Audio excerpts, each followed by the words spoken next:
This is Jablam Hockey with your hosts, Peter Bojarinoff and Paul Swinbeck.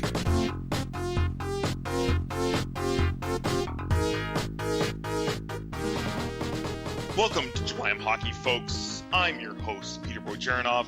You can find me on Twitter at Russian98, and I am with Paul Zwambag. You can find me at Zwambag, ZWAMBAG. How's it going, everybody? Peter, what's up? I'm freezing. I'm really freezing over here. Well, it is cold in Ontario right now, but why so cold? Why so cold? The furnace over here is like not working anymore. The worst thing is, and everybody's bothering me lately, is like, Peter, why are you awake at 9 a.m.? It's because my furnace has been so loud on and off every time it's been working the last 2 weeks. I can't go back to sleep. So I've been waking up at normal hours, which is very odd for me. So that's annoying. And then today it just like totally busted. I'm surprised you're waking up at 9 a.m. Normally you're like going to bed at 9 a.m. Yeah, usually I am. But the last 5 days straight, I've been waking up at, I guess, lemmings time, as I like to call it, the regular people. You're turning into an adult, Peter. No, this is not happening. As soon as this thing gets fixed, going back to normal. Nope. So let's get into the show. We got a lot to talk about with trending stuff. First off, Paul, how did we do on our Saturday's picks last weekend? Not too bad. You went 8-4, and I went 9-3. We swept the last 6 games from pretty much the second half of the 7 o'clock games all the way to the late games. So that's kind of different for us. We normally miss a couple of those games, but yeah, we did really well. I'm 1 game up on you, 135-96 to your 134-97. So we're doing pretty good. We're doing really good, actually. So tune into JablamHockey.com for the rest of our picks for this Saturday. For sure. I was a little iffy with the Leafs playing so well, and it's so rare for me to actually pick the Leafs because I like to be on the edge of maybe they might lose, but they're playing so well. And then the worst thing happened where Anderson got injured, and all of the Leaf Nation, all of our jaws just dropped because, wow. And then, of course, McElhinney went in. He didn't look very good. It's, of course, coming into the game cold. And they didn't play well, too, in front of him. That's what happens with teams. They don't play well sometimes in front of the backup. Well, and it's against a basement team, so you can't just play half-ass, as you would say. So they gotta get that out of their game for sure. Yeah. All right, before we get into trending now, what do we have this episode? Well, we're team ISOing the Calgary Flames with special guest Ro from the FlamesForum.com. And then we have some fantasy up and down, some last minute maybe pickups Paul might suggest. And then we might do a little bit of a compare. All right, first, trending now. Did you see this, Paul? It just happened. There's rumors that the Leafs might lock up my boy, the Rabbit, Zaitsev. 7 years. Bob McKenzie just dropped this like on right now, Thursday night. As we're talking, it's crazy, it's wild, I love it. I've already been talking about it all year almost, that I want the Leafs to lock up Zaitsev, and they should, for a very long time, and 7 years would be great. And if they were rumored, which people are talking about, for about $4.5 million, in my opinion, that's a steal for him. Yeah, that's getting it under Morgan Riley's contract, which those two guys locked up for long term is pretty good 1-2 punch. Like, everybody already talks about how, and I'm one of them, I talk about it all the time, where the Leafs could be maybe like the Blackhawks in terms of that generation, the switch of Taves being Matthews, maybe Kane being Marner. Maybe, especially if you lock them up for these amazing contracts, maybe Zaitsev and Riley are a bit of the Seabrook and Keith, right? If you lock them up and you get those amazing deals on them. So that would be nice. Very nice if they could do that. Yeah, that would set you guys up real well.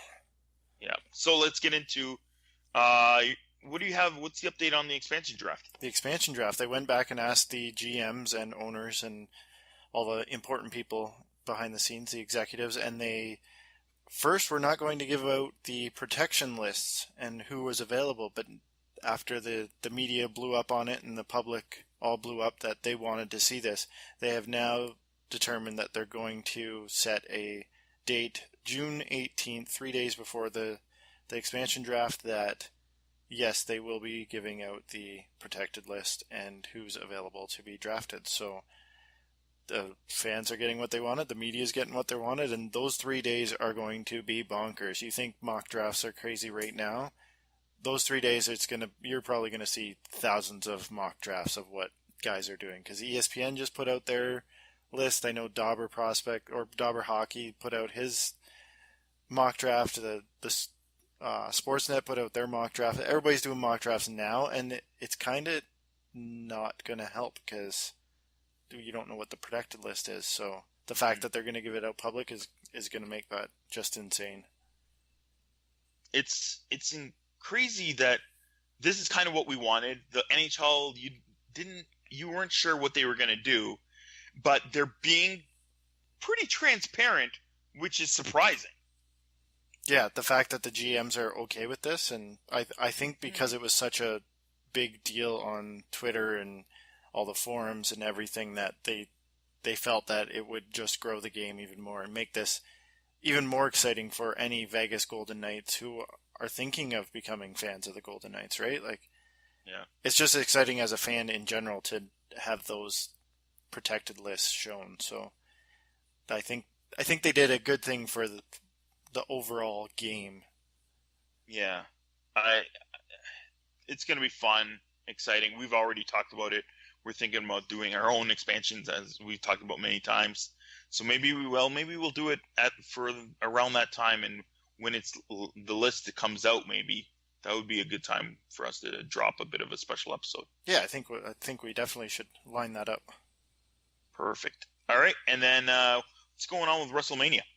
WrestleMania, they have prop bets out right now. I've never looked at prop bets for WrestleMania before. It's this Sunday, April 2nd. Mm-hmm. They have a prop bet for Connor McDavid making an appearance, Peter. Connor McFrickin-David. I think it's impossible because the Oilers haven't made the playoffs in so long, and they finally do.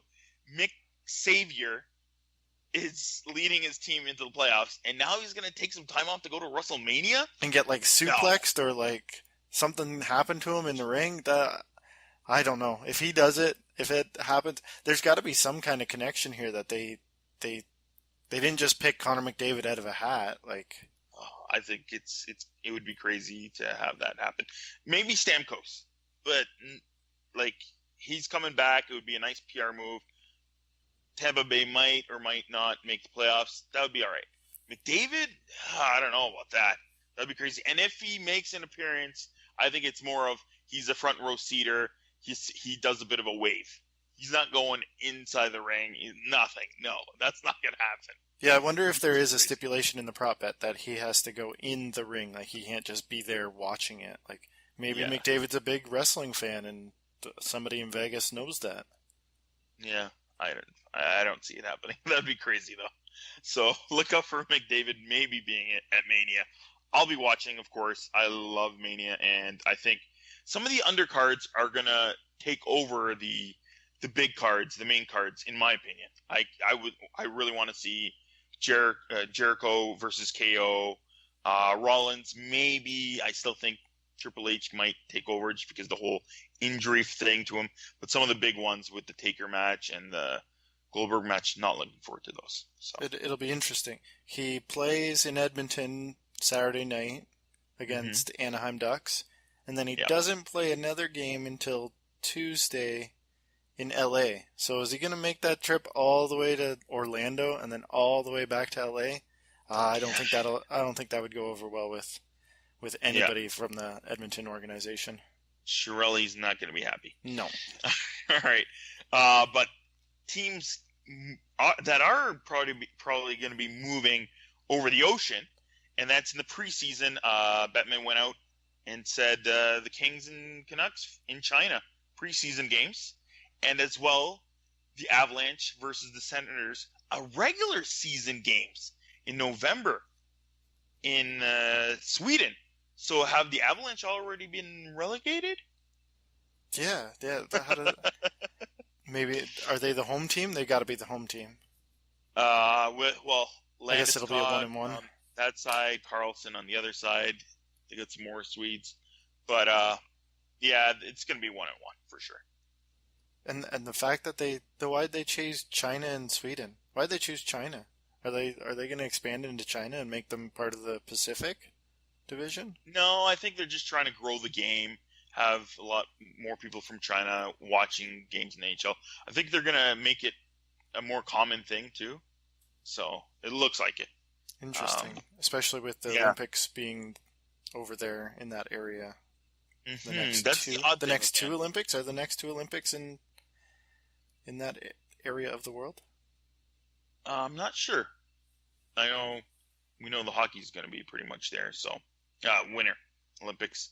But the weird thing is, Bettman has these games going on, but he doesn't intend to have the Olympics going on at all. So it's all about the money, right? Money talks. And it is going to be Beijing in 2022, the Winter Olympics. So they're going to Pyeongchang and then Beijing. So maybe he's trying to pull something here. Yeah. He's a sneaky guy. He is. All right, let's go on. So I don't know how much we talked about Crosby's goal last week. I think I wanted to, but we talked more about the finger incident and the what incident with O'Reilly. But I don't know if we talked too much about the goal that he scored last week, whereas everybody was calling it the goal of the year. Paul, did you think it was the goal of the year? I don't think goal of the year. I think it could be a candidate. Like, I think if you do like a top 10, it would be top 5 probably. I think it's in the conversation of one of the goals of the year. The dude scored basically a backhanded wrist shot with one hand. I don't know. In my opinion, it wasn't that great. It was against the lowly Sabres. The sea spread open for him to go in. Yes, Crosby was going pretty fast, but it looked like they just kind of let him walk right in, and then the last defender tried to attempt to do something to Crosby. All he did was use one hand, cover his stick, and then backhand flip it with the other hand, which is a great move. That's great. But I think a lot of players practice this. I know I don't play ice hockey that much, but I practice that in ball hockey all the time, and obviously it would be easier that way. But I don't play that much. It was a move I did when I was a little kid, and I did it often. But again, I don't know. I think a lot of NHL players, in my mind, can do that. But in a game, in the moment, it doesn't happen. It's not that often, right? Nick Bonino said after the game that he's seen many guys do this in practice, but they're standing still and nobody's on them. That's what's different about Crosby. He did it while moving pretty much close to top speed. Yeah. And has the confidence to be like, I'm doing it, and I'm gonna have a guy on my shoulder. Yeah. I think if anybody else scored the goal, just because Crosby's known for his backhand, that everybody would be like, if you ask Crosby to do that identical play again, he would do the exact same thing because he's that confident with his backhand. Where I think a lot of players, it would have happened as a fluke, and it was like, whoa, I didn't know I could do that. Where Crosby's no, he knew he could do that. I think if you see a Patrick Kane, I think we've seen him do it a few times too. A bit of more of a spinorama from the corner per se. So, there's still some players in my mind that could still kind of pull it off, but it might not be that in that kind of form. But again, less than a week later, there's Joel Armia's goal. Did you see that one, Paul? In my opinion, it's way better than Crosby's. See, I find it the exact same faults you have for Crosby's goal, I have for Joel Armia's goal. So, and what is it? He's not going that fast. He's playing against the lowly Devils, which was a knock on Crosby's goal. He's playing against the lowly Sabres.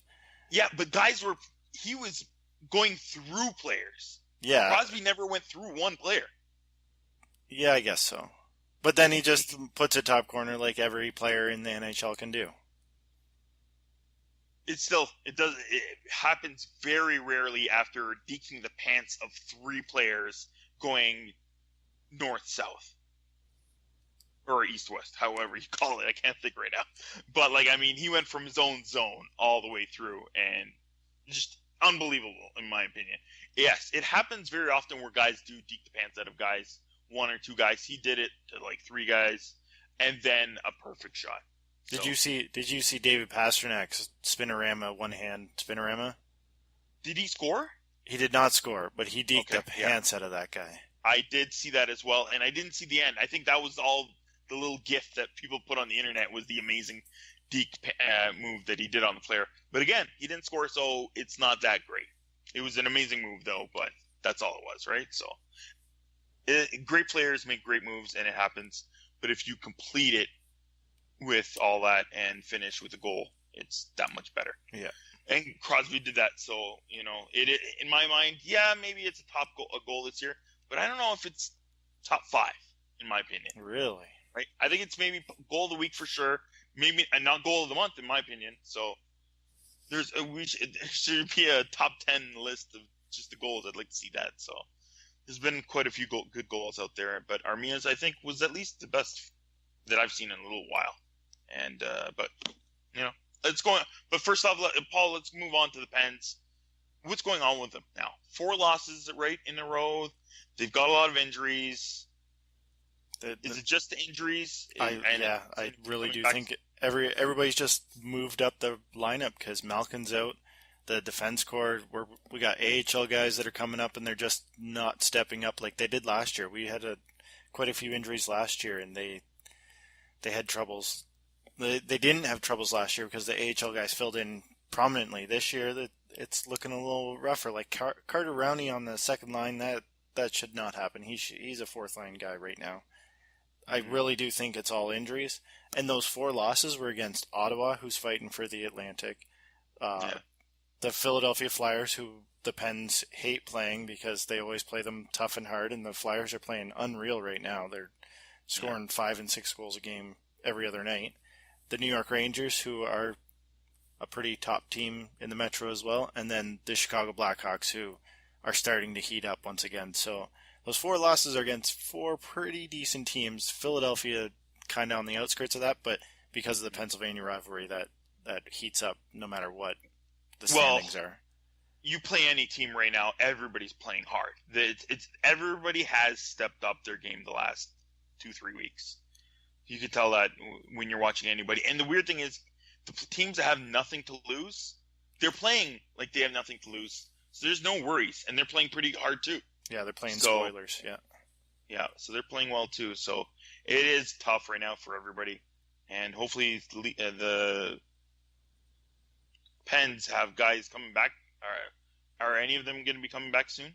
I believe they're all going to be back in time for the playoffs. I don't know if they'll make it a game or two before, or they'll just hold them out. I think it will depend on if they can get that home advantage, the second spot on the Metro. I think Washington has the Metro wrapped up. I think they're 6 points ahead in the standings. So yeah, they're 5 points ahead of Columbus, and then 8 points ahead of Pittsburgh. So Columbus and Pittsburgh are still fighting for the home advantage. I don't think the Rangers are going to catch up. They're 6 points back of Pittsburgh for the third spot. Yeah. So I think if they can't catch Columbus, they'll just sit out and have the guys come in playoffs right from the get-go. And the hard thing is with the Pens, with all these injuries, but how many guys came up from the AHL last year?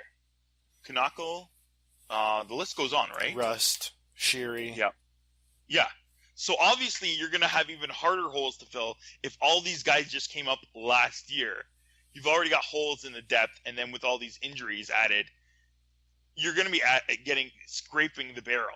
Yeah, right? And we've already brought up like Gunsel's from the AHL this year, and he's now regular, and he should be coming back. I'm pretty sure he practiced last game. Ron Hainsey, our pickup from the trade deadline, he's on his way back. It's just our defense core is hurting, and it seems to be always hurting, and that is basically because of our main man, Chris Letang, who can't stay healthy. If that guy could stay healthy, he would be in every conversation with Erik Karlsson, I think. Yeah, he'd be putting up a lot of points. All right, let's move on to my Maple Leafs, who the rookies are all destroying records. It's crazy. So Matthews just passed Wendell Clark's 34 goals. He has 35 now. What's the update with my boy Mitzi, Paul? He's got an assist tonight, so he now has the assist record. He surpassed Gus Bodner for 40 assists, and now he has 41, right?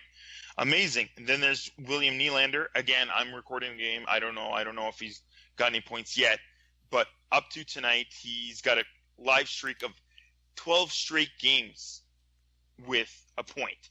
The previous record was 8 for a rookie in straight games, and he's got 12. So I hope he's continuing it. I don't know. I haven't looked at the score yet tonight. And yeah, I think there was a 4-way tie with Bodner, Nevin, and Daoust, who had 8 or 9 games. And then there's Zachary Hyman, who has 4 shorthanded goals, and he's already passed the rookie record for that. So any other rookie records that maybe Connor Brown or Zaitsev can break? I don't know. I didn't look into any of those or defenseman points. So hopefully there is maybe for them something left. But it's pretty great to see that a huge flood of rookies, and they're all breaking ancient Leaf records for rookies.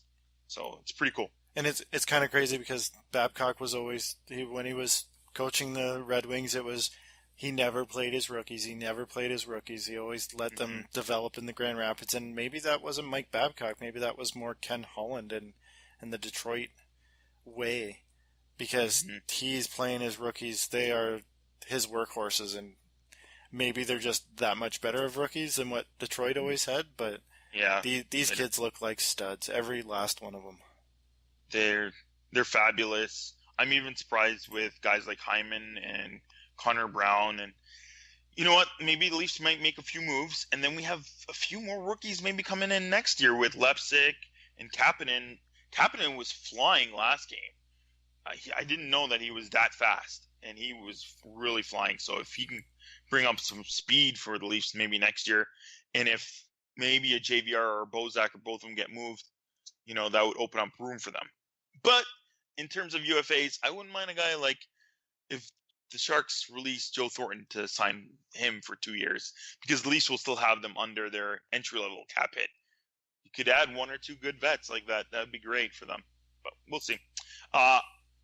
Before we get into more stuff, I did want to mention, and we're going to be talking about it later with Rowe and his Flames, but that Calgary Flames versus Kings game was insane last night. Did you see any of it, Paul? I did not see any of it, no. Oh, man, it was great. Like, I knew it was going to be pretty good with the whole Tkachuk Doughty scenario. If you didn't know, a couple of weeks ago, Tkachuk did a bump back on Doughty. Right before you get that puck and the defenseman's going on you, you bump back, but he went and threw his elbow into Doughty's face. Doughty complained instantly. Like, this guy's a bit of a, pathetic loser kind of thing, and nobody should be doing this thing. I think that had a lot to do with the suspension. I don't know how much Tkachuk would have even got if Doughty didn't say anything, in my opinion. So he got 2-game suspension. So this is the first rematch of it, and you knew something was going to happen. Instantly, Tkachuk's going after everybody. He even said something before the game. During the pre-skate, they were all at center ice. You haven't seen this since almost like the early 2000s, the 90s would happen often, where guys would be skating to center ice, especially the enforcers, giving chirps, trying to, send a message to the other team before the game. Wow, this game was totally different. Back like an old-time classic old-school game. It was crazy. And then instantly, Tkachuk tries to fight Muzzin, like early in the game. I'm like, what are you doing? And then he ends up fighting, I don't know if it was McNabb or whatever. It was a good tilt. And then you had Iginla fighting Englund. Like, I think Englund went and maybe tried to hit Doughty or whatever. So he went after him. Iginla's 39. He's a great player, but he can still fight. And he destroys Englund. Woo! Amazing. Amazing fight. Iginla was amazing. And then he destroys the score sheet. Just crazy. Tkachuk even later tries to take out Doughty. Doughty dives under the hit. That was crazy. And then, Iginla ends up with a Gordie Howe hat trick. He was amazing. A night that started out as a Tkachuk night for a slobber knocker ended with a signature vintage Jerome McGinley night. Crazy. And what could be a final salute to Jerome McGinley's maybe last season and his last game at Saddledome. It was crazy. Yeah, it'll be interesting to hear what Rowe has to say about how the Calgary fans reacted to everything that went on. Because are they fans of Tkachuk? Are they not fans of Tkachuk? Like who? I would really like to hear what he has to say about that. He's a feisty kid, and there's always one or two of these every year that comes out, and you hope they turn into a guy like Marchand, right? You see a lot of these guys. I can't remember some of them. I think wasn't Zach Ronaldo had a great first year for the Flyers, and you might have thought he might have had a decent season, and then a Marcus Foligno, and so some of these guys break through that barrier and become solid NHLers. Some of them become superstars, which is great with Marchand, and some of them are just pretty good, like Gallagher or like Tom Wilson in Washington. So yeah, and they take different routes. Yeah. So I think Tkachuk has a little bit more skill than most of these guys. So I still think he might be an all-star type guy. So we'll see what happens. But he's been great this season for the Flames, and can't wait to see more of him. But let's move on to the Eastern Conference. It's pretty wild right now. There's still possibilities of teams sneaking in. Yeah, the final wild card spot is getting really tight. Mm-hmm. It's crazy. How are the Canes playing, Paul? These guys are playing amazing. Yeah, 7-0-3 in their last 10. They're 4 points out of the playoff spot that Boston currently holds right now. It's kind of crazy. Yeah, Sebastian Aho is playing unreal. Yeah, and his teammates are playing great with him. Tampa's, even though with the injuries and the trades, they're still playing pretty good. And Kucherov is 2 points per game in the last 15 games? He's been I think he's got 27 points in 15 games or something like that. He's playing unreal. And could Stamkos be back? Yeah, he's supposed to come back Saturday or Sunday. Wow. It's so weird. And you thought a few weeks ago Tampa Bay might not even be making the playoffs. Now this is happening. It's crazy. The Islanders still playing fairly well with Tavares. He's bringing up his team's level. But then you have Bruins sitting Rask, and they were losing a few games the last week. And then what was scary with the Leafs, Anderson injury, you thought he might be out long term, but he ended up playing tonight for them against the Predators. So a lot is still up for the grabs here in the Eastern Conference, so we'll see how it goes. Yeah, everybody, and they all just keep winning. All those 4 teams, Boston, Tampa, New York, and Carolina, they just keep winning. And Toronto's just nope, I'm just going to keep chipping away and getting points, and it's ridiculous. It's going to be so tight coming down to the end. You look at some of the schedules and you're like, oh, they have a really hard schedule. Oh, no, they have a pretty difficult schedule too. They're all kind of playing the same teams, all the Metro Division, Washington, Columbus, Pittsburgh, maybe a couple Nashville in there or Chicago. So it's gonna come right down to the end, which is very exciting. Yeah, it's gonna be a bit of a downer for one of these teams is going to be whoever does make that last spot. They will have played very well to get that last spot, but then they have to play the Capitals in the first round. So well, I'm telling you, Toronto is not sitting in a very comfortable spot right now. They still need to win. They do. They totally do. And those last 4 games, everybody keeps on looking at the schedule, and it's Pittsburgh, Washington, Tampa, and Columbus. So it's going to be very hard for them to even solidify one of those spots too. So we'll see what happens. All right, time for this week's Team ISO. This week we are Team ISOing the Calgary Flames. Again, it's where we talk in detail about one specific team. You got our opinion last year, and this year we're going into the blogospheres and getting more detail on those teams. And this week's guest is Ro. You can follow him on Twitter at Flame Stamps. That's FLAMES STAMPS. And he's a blogger for flamesforum.com. Welcome to the show, Ro. Thanks so much for having me, gents. All right, let's get into it. First, How about the game last night? That was wild. Yeah, we haven't seen a wild game like that. Just in terms of the energy in the building, all the different storylines that were Yeah, playing out last night. So it made for an exciting game to start off, but it yeah, certainly didn't wind up with the result the home team was looking for. yeah. I already talked about it a little bit in the show, but how do you like? First off, let's just go right into Tkachuk. How do you like his game so far this season? Yeah, I think if you were going to ask the question of the biggest surprise for the team, Hmm. you're going to have to look at him up front, Yeah, at least. It's a guy who's coming straight off his draft year, makes the team. And there are some issues, I suppose, early on, just with some penalty troubles. yeah, But I think some of the reputation there, some of it is warranted. But yeah.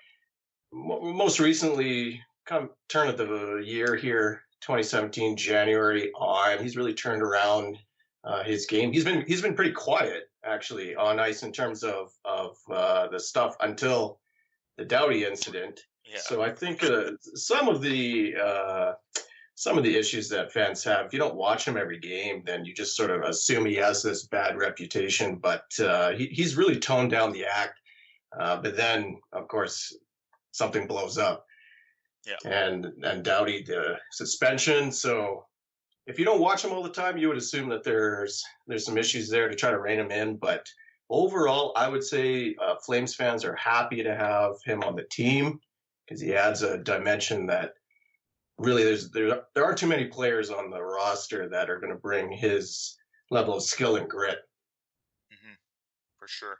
Like I remember earlier in the season, I can't remember who it was. Was it the Senators or something, or the Avs or something? But he had a bit of an altercation, and then only about a few games later with the Leafs, my Leafs again with a bit of a slew foot on. I think it was Marincin, Yeah, a couple and times.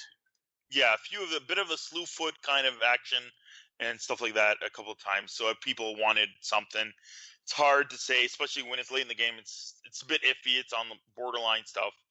And then I don't know what I thought the incident with Doughty wasn't that bad. I think it happens quite often where the guy does a bump back, and obviously he got a bit of the elbow up in Doughty's face. And with Doughty complaining, I think that put up that issue to NHL bosses, right? So Yeah, maybe. I think there's some issues.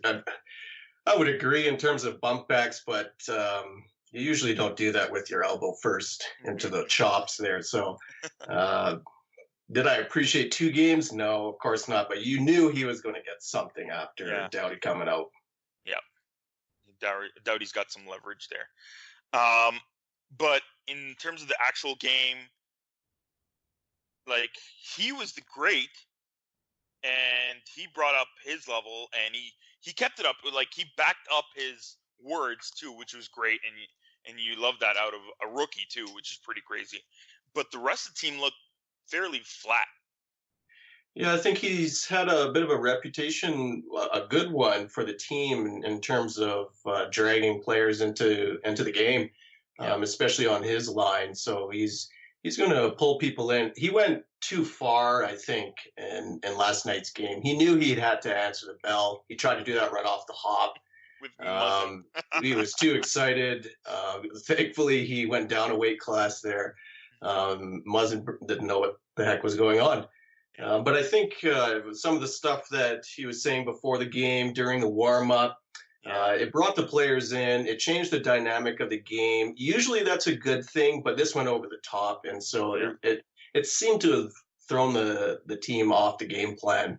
yeah, And so now today, if you read some of the stuff in coverage, they're just chatting a little bit about, well, Kachuk's going to try to keep the focus on the team and not try to deal with some of his antics there. So he noticed that there were repercussions, and it yeah. affected the outcome of the game. Yeah, it did. I still, you still got to put it on a bit of the rest of the team because sometimes he's gonna bring the team's level high, and sometimes gonna be a little low. But the rest of the team, look, yeah, a little bit more out of it. But for Calgary Flames fans, how did you guys feel about Aginla's maybe last game in the Saddle Dome. Yeah, I mean that's bittersweet, and to see him fight in a different jersey there, I can guarantee everybody had conflicted emotions there. He's the enemy in a Kings jersey, but this is Jerome we're talking about. So I didn't like to see it. I don't know what they were thinking last time they played when Iginla tried to fight Giordano. Nobody wants to see that. I mean, I guess some people do want to see that kind of tilt, but superstar tilt.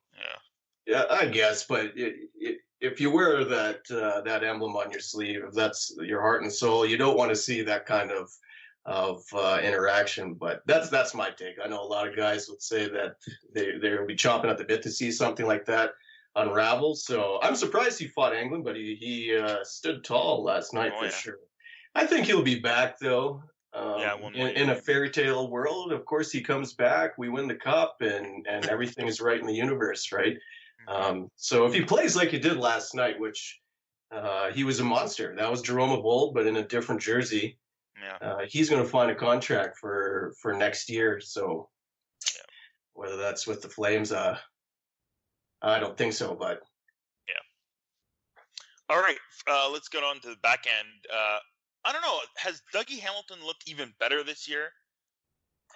Yeah, I think so. If you wanted to pull out an all-star from the roster, he would be leading on D. He's had a quiet year just in terms of because he plays with Giordano, but he has put up points. He's fourth in team scoring. So not only that, he's controlling play, right-handed shot, big body, and he can just break out of the zone, either carry it up or he's going to get that puck out. So, yeah, we're talking about a young player. What is he, 23? Signed up for multi-years. Yeah. So things look really good on the back end in that top three for the Flames, and Hamilton has led the way. Kind of a slow start. The whole team had a slow start, but ever since about November, he's turned it around. It's just done his quiet thing, right? And so I would say that absolutely he's an all-star on the back end there. Giordano's finally found his game as well. And once the team figured out this new system, things have been working. They lack a certain level of consistency, but that top pairing for sure. I mean, we're going to take that to the bank, and you got to rely on those guys. I'm not sure if they play. They don't play heavy minutes in terms of 30-minute games or even 25-minute games. They tend to play all 6D regularly. So I would wonder, he would probably put up some more points there if he's playing even bigger minutes. So, but definitely, I would put him down as the all-star. Yeah. And then because of the whole turnaround with all these guys, like, is it because of Glenn's big, thing in the media that he did? Is that a big part of it? Or has it been maybe Elliott turning his season around too? Yeah, well, you know what? It's not one thing.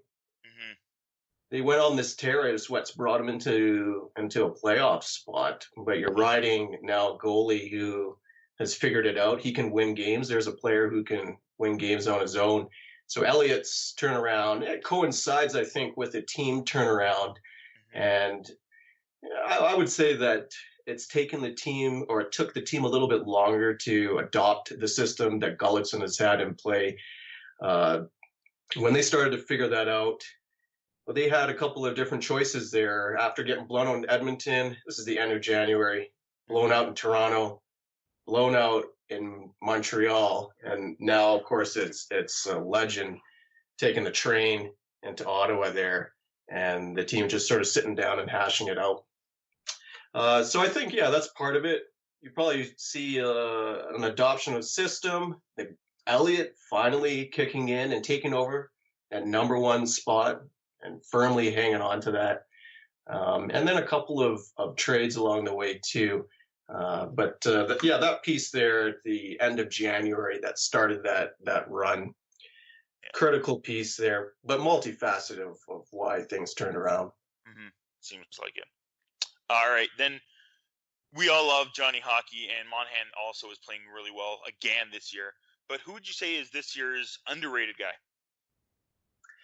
I think I'll pick a couple guys. you have Hamilton quietly on the D. If you have to pick somebody in the front end, we already talked about Tkachuk. Yep. So let's not talk about him again. But let's stick with his line there. And I think the guy who has emerged here really carried the team early on, especially when that top line wasn't clicking. And that's Michael Backlund. And he's in kind of the running for Selke consideration, and rightly so. He should probably wants to put up some better numbers right now coming down the stretch, but he's an all-around player and has really come into his own. He's a two-way player, yet he's got 50 points, and he's putting up those points playing against the toughest opposition every single night. So this guy has just been consistent since the beginning of the season, and that's given Tkachuk the capability of emerging like he has and developing like he has to play with some offensively minded defensive line mates. So I would put it to Michael Backlund there and say, yeah, this team would be in a different spot if he doesn't emerge as one of the key players here. Sometimes that line's playing as the top line, especially in November, December time. Cool. Paul's any prospects we want to talk about? Yeah, is there room for Mark Jankowski next year? He's a centerman, and you guys are pretty set in the center. Backlund, Monahan, Sam Bennett. Is Jankowski going to have a spot next year? Yeah, I think there's not a lot of prospects in terms of guys who are ready to jump in. Jankowski might be one of them. He played up he had one game in, and he would probably be the most ready to come up. I guess it really depends on whether or not what happens in expansion. I think that has a key there. But he's essentially going to be playing around a Matt Stajan spot. I would like to see the Sam Bennett situation sort of play out in a different way, for him to get some better minutes, maybe some better line mates. I think it would be tough for Jankowski to come in right off the bat, as it is for any young player in this league. And case in point, you look at Sam Bennett, to come in and play the center position. That's a tough position to play as a young player, so there will be a bit of a learning curve. So does Jankowski come in and take some time on the wing?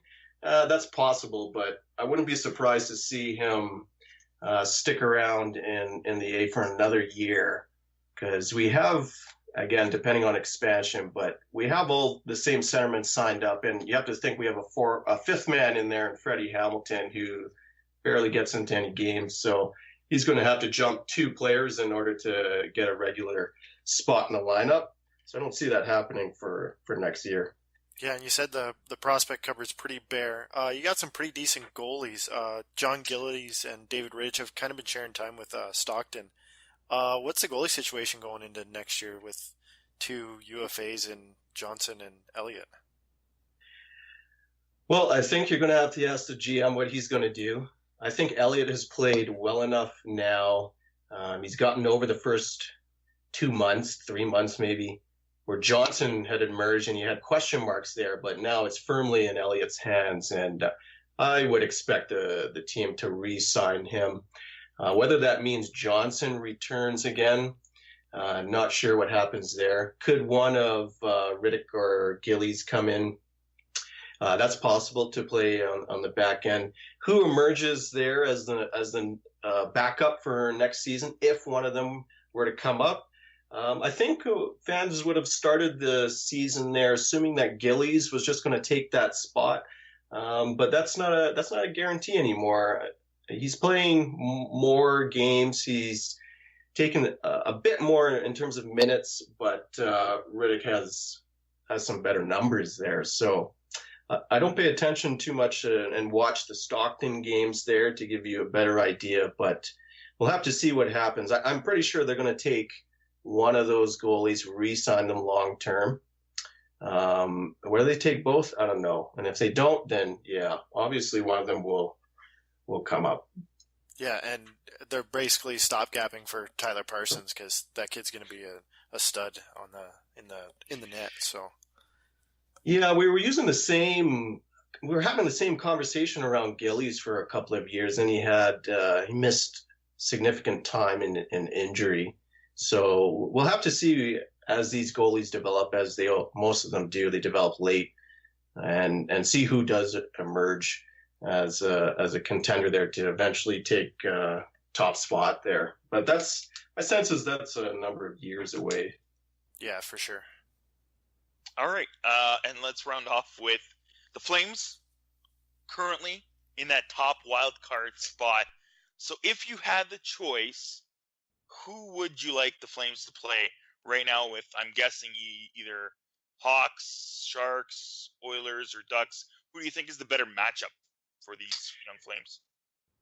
Well, if we're going to just pick today, I think San Jose's trying to figure out their game. Yeah. I think I would like to see a San Jose over in Anaheim. I would like to see I would like to see us play against the Oilers. I think that would be fantastic for the province. That would just be nuts to watch. Yeah, I don't want to play Anaheim. Definitely wouldn't want to play Chicago, but at the end of the day, you have to go through those teams anyways if you want to make the big show. And so yeah, I would say we'll try to hit up on San Jose or the Oilers there. All right, Ro, thanks for coming on the show, and good luck with the Flames. And it would be great and fantastic if they could match up with the Oilers in the playoffs. And not this year. If not this year, then it's going to happen. I mean, the league's shifting here. It's looking good for Canadian teams, so there's some exciting times coming. Cool. All right, Ro, thanks for coming on the show. Again, you can find Ro at Flame Stamps on Twitter and on the inner websites on flamesforum.com. Thanks, Ro, for coming on the show. Hey, my pleasure. Anytime, Jets. Thanks. Talk to you later. Bye. Paul, what do you have for us for some fantasy up and down? Well, hopefully you're in your finals of your fantasy hockey or your semifinals. But I'm going to give you some guys that are playing pretty well the past 2 weeks and are pretty much available in all of your leagues. I'm going to start off with Lee Stempniak of the Carolina Hurricanes, 10% owned. In the past 2 weeks, he's played 8 games, 47 ranked overall in Yahoo, 3 goals, 4 assists, 7 points. And as we talked about before, Carolina is playing great hockey. They play a back-to-back Saturday and Sunday, so that's really going to help him get into your lineup. For a Sunday night game, he might not make it into your Saturday because it's probably packed full of games. Actually, I only think there's 7 or 8 games this Saturday, so there might be a good chance Stempniak could get into your lineup. Sven Andrigado from Colorado is playing pretty good hockey since he's been traded from Montreal. 7 games played, 53rd overall ranking, 4 goals, 4 assists for 8 points, 15 shots on goal, so it's pretty good. 4 goals in 15 shots is a pretty good shooting percentage. He's only 4% owned, so you're likely going to get him. He's also left wing, right wing, dual eligible, so you'll be able to fit him into your lineup easily. Sean Couturier from the Philadelphia Flyers, 8% owned, 7 games, 5 points, 1 goal, 4 assists, a +7 for the Philadelphia Flyers, who, like we said before, are playing lights out hockey, scoring 5 goals here and there, no problem. And they play back-to-back Saturday, Sunday as well, so you'll get 2 games out of them if you pick them up by Friday night. A couple of guys on the back end. Brady Shea with the New York Rangers. He's 28% owned, so might not be available in all your leagues. 7 games played in the past 2 weeks, 87th overall, 2 goals, 4 assists, 6 points. So if you need some back end help, Brady Shea should be available. But if not, go with Jacob Slavin with the Carolina Hurricanes. You're going to get 2 games on that Saturday, Sunday back-to-back. So he's 21% owned. 5 points in the last 8 games, so he's still putting up pretty decent numbers for you. As for the goaltender situation, I'm going to give you all the teams that are playing back-to-back Saturday, Sunday, and hopefully you can pick up one of their backups to try and pad your stats, try and get a win here and there. Anaheim, so you could pick up Bernier because Gibson's now back. Carolina, Lack or Ward is available probably. Dallas, I wouldn't really target Dallas with Lettinen or Niemi. Minnesota, Stalick. Stalick is 3% owned. He's currently winning 3-1 against Ottawa. He was brought up to kind of give the Dubnyk and Kemper a head shake to be like, listen, it's just not your net. You got to play and play well. So Stalick could be available. Nashville plays a back-to-back, so UC Saros is playing really good hockey. Pekka Rinne will probably get the easier start, but Saros is playing very well, and he's 7% owned, so I would probably target Saros or Stalick. Philadelphia with Newvirth you probably won't be able to get, and Tampa Bay also plays a back-to-back, and Budai you probably won't be able to get. So I'd really hone in on Stalick and Saros. They're probably the best available guys that are going to not ruin your stats. I think Saros would be my number one target. He's 7% owned, and he's probably open and available in your league. So, yeah, go with UC Saros with Nashville Predators. Perfect. And he's a pretty underrated goalie, too, so. Yeah. It would be a good pick. All right. We were going to do a compare. I wanted to talk about why the Wild would probably lose in the first round. We were thinking about maybe doing a win or lose of the Wild. But both Paul and I really think the Wild are going to blow it in the first round. Paul, tell people why. In their last 10 games, 1-7-2, they are on a downward spiral. And case in point, when we talked about Alex Stalick getting called up and playing, Dubnyk and Kemper just aren't getting it done. They're not scoring. They're just not playing very good hockey right now. I don't know what has happened. Out of nowhere, they've lost their depth. They're not playing well. Parise's out. May not return until playoffs. That was a dirty play. Wow, he did not look good. No. So, they're likely lining up against St. Louis or Nashville, and those two teams are St. Louis is 8-1-1 and Nashville 7-2-1, and both of their goalies, Allen and Rinne, are playing lights out. I just can't see them winning 4 games against either the Blues or the Predators. Yeah, Boudreau looks like he has really lost that team, and he's so befuddled behind the bench in the press conferences and everything. He's losing it, and he looks like he's really lost his team. And remember, at the beginning of the year, we talked about this, and we made our selections. We thought the Wild were going to be the worst team in the league this year. I said, I think there's a huge question mark with this team. They could be good, but on paper and everything, they shouldn't be, right? So Dubnyk has really helped this team, but now that he's lost his game and he's been bad, and I got him because I bought him low at the draft for fantasy because I knew he was going to be still fairly good, and I got him late, which is great. But now he's ruining my fantasy team, and he's not helping his team at all. So this Wild team is floundering. Yeah, and what happens with Bruce Boudreau in the playoffs? Anywhere he plays, he has a great regular season team, and then they just flop in the playoffs. And I think that flop is happening a little too early, Boudreau. I think you're in for a tough end of April. Yeah.